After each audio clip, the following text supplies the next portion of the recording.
Let's talk about all of the exciting Star Wars product reveals at today's Hasbro Pulse Con 2024 livestream. Varykino. If it's Star Wars, we collect it.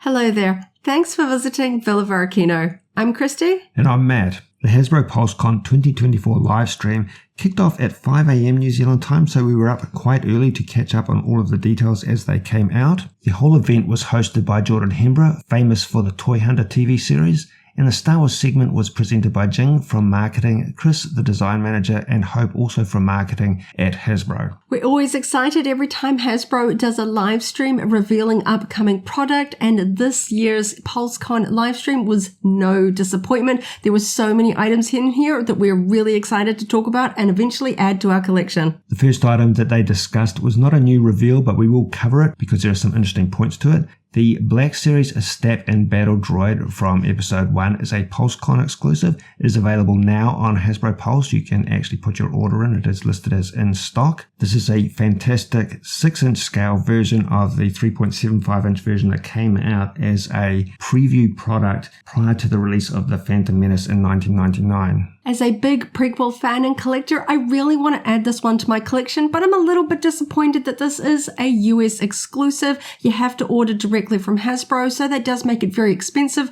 for anyone watching at home around the world to get it to their collections. It's very tempting, though. I think we'll try and work out a way to get that in our hands. It's a very nice product. Now, the presenters worked their way through the new reveals in a bit of a mixed order. We're going to talk about the Vintage Collection first and then the Black Series, just to keep everything bundled up in terms of respective collections. In the Vintage Collection, 5 action figures were revealed as well as a new playset. Starting from the top, we had Anakin Skywalker VC347. This is the version as seen in the live-action Ahsoka series of flashbacks. Essentially a live-action rendition of the Clone Wars animated series of Anakin Skywalker wearing his Clone Wars armor. I love those flashback sort of vision scenes in the Ahsoka series, and it's really interesting that we're already getting action figures from it.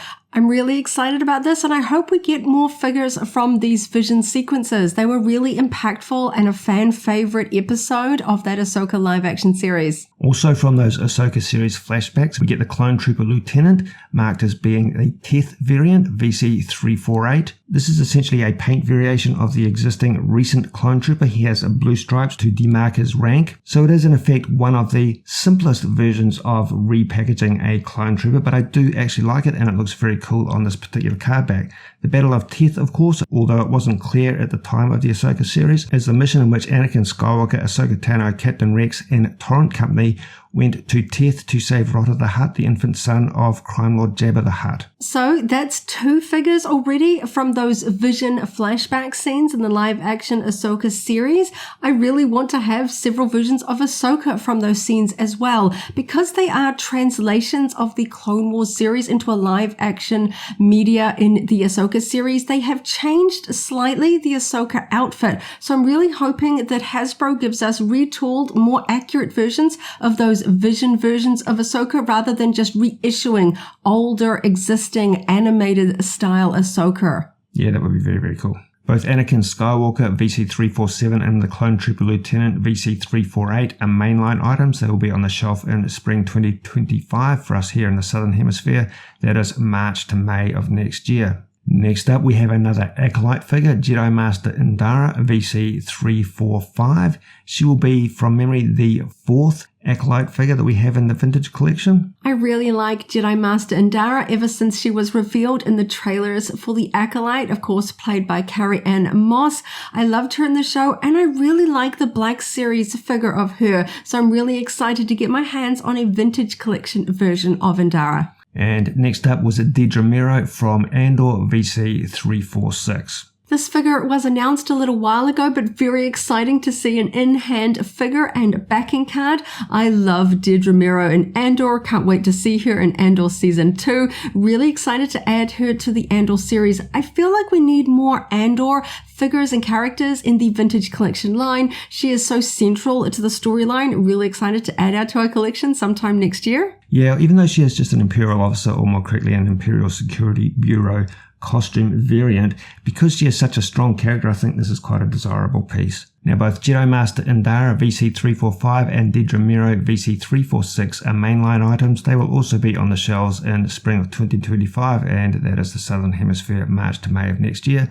Pre-orders for both Indara and Meero are now up on Hasbro Pulse. Next up in the Vintage Collection reveals was a fantastic new A New Hope Luke Skywalker in his fanboy outfit, VC344. So this was really fun to see. A little while ago when Hasbro revealed the next HasLab Star Wars project, that impressive Mos Eisley Cantina playset, they did some photography with some figures sort of blacked out, and they teased that many Tatooine characters and figures would be coming in the next year or so. So we can see one of the first examples of this is the Tatooine fanboy version of Luke. We recently had that fantastic wave of A New Hope Vintage Collection carded figures, but the Luke Skywalker in that wave was the X-Wing pilot outfit. Really excited to have another retro Kenner era backing card coming out with these new tooled figures.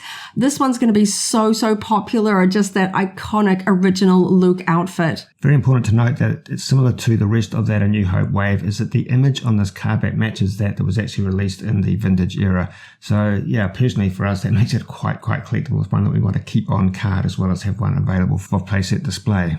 Also tying into Hasbro's Return to Tatooine campaign was a new Mos Eisley themed playset, the Streets of Mos Eisley, which comes with a carded Vintage Collection Jawa. Now, we're quite big fans of the playsets that Hasbro has been releasing recently, but this Mos Eisley playset really steps it up. It has a lot more dimensionality than some of the sort of Starship corridors, those ones that are a little bit more two-dimensional. There's some really cool accessories associated with this. I think it's going to look really superb in a display alongside the Mos Eisley Cantina. The live stream featured some fantastic toy product photography to really show off what you can do with this playset, because it is modular with several different components. You can do sort of different angles. You can do two sides of a street. Lots of little accessories to go here as well. I think even if you don't have the Mos Eisley Cantina on pre-order, this is still going to be a fantastic addition to your playset. Some of these really recent playsets, you know, they are very small specific scenes, but there is so much that happens in Tatooine and Mos Eisley. I think every collector can do with this piece in their collection.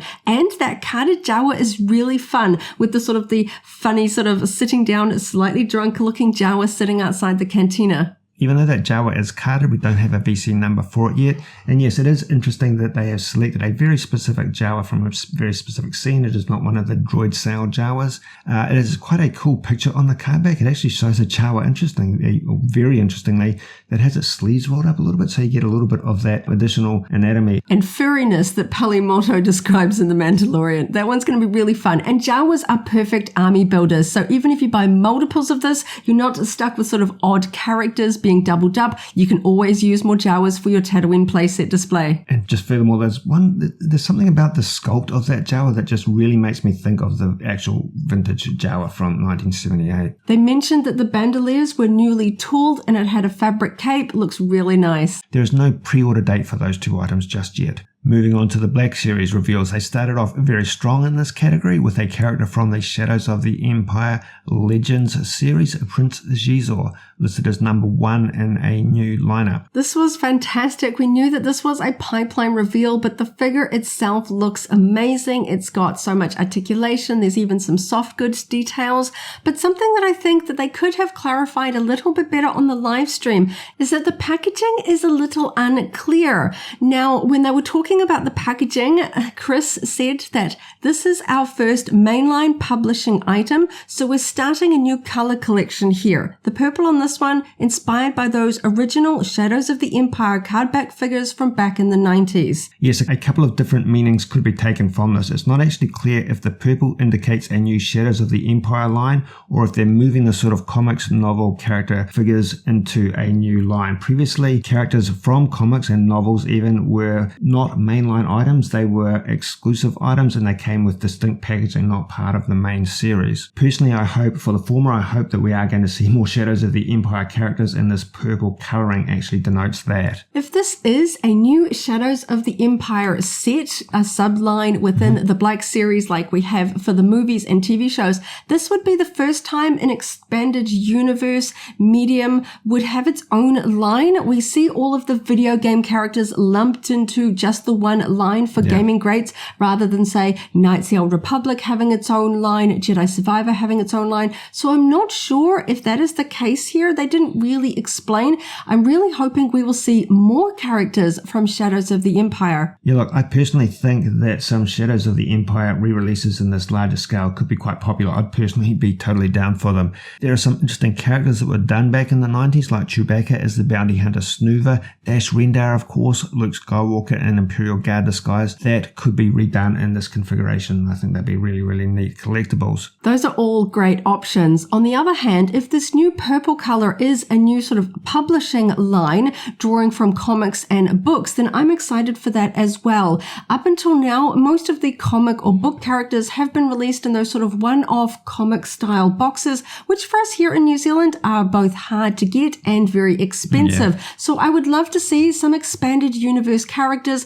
from the books and comics being released in the mainline channels and in that cheaper packaging style so everyone can add them to their collection. Yes, there's definitely some positives to both possibilities, and we'll have to wait and see how that one pans out. One small other note, if they did do this as a Shadows of the Empire specific line, then they could actually re-release some of those boxed figures on card backs resembling the original Shadows of the Empire figures for the anniversary, which is coming up in a couple of years' time. Next up, they talked about Clone Trooper Bakara from Revenge of the Sith. He is only number 2 in the Revenge of the Sith line. Of course, next year, 2025, it will be the 20th anniversary of Revenge of the Sith. So I was kind of hoping, perhaps expecting to see more episode 3 figures coming through in the announcements, because all of these products are coming out next year, which will be around the time of that anniversary. Perhaps they're keeping a few products under wraps, but at least we have a very distinctive, very popular episode 3 clone trooper to look forward to. This is only the second in the Revenge of the Sith numbered line in the Black Series. They have got to give us more from this really popular film. Personally, I think Bakara is a very nice clone trooper variant. A discussion point that actually relates to the Clone Trooper Lieutenant in the Vintage Collection line that was revealed today is that I remember back to the Attack of the Clones and Revenge of the Sith, where there's just so much demand for all of the Clone Trooper variants. They were such hot property back then, and we're starting to get quite a lot of Clone Troopers coming through because they are quite a cheaper product to reproduce if you're just doing repaints or minor modifications. But Clone Trooper Bakara has some very distinct features in terms of his helmet design and accessories. Moving on to a Clone Wars character, the Commando Droid, or a BX Droid, will be Clone Wars number 18. He comes with a blaster rifle and a very large vibro sword. These are a fun, unique droid. I know Hasbro does a lot of repaints of classic battle droids, but the Commando droids are quite unique, very distinctive in the Clone Wars. They were quite scary the way that they would chase down their opponents. Really excited by this one. So SWTOR, Bakara, and the BX Droid will be fan channel and Amazon exclusives, including Hasbro Pulse. They will be available in spring of 2025. That is March to May for us here in the Southern Hemisphere. Pre-orders for all 3 of those are up now on Hasbro Pulse. We have 3 more Mainline Black Series items to discuss. Dagan Gera from Jedi Survivor in the Gaming Greats line. He will be number 27 in the Gaming Greats line specifically.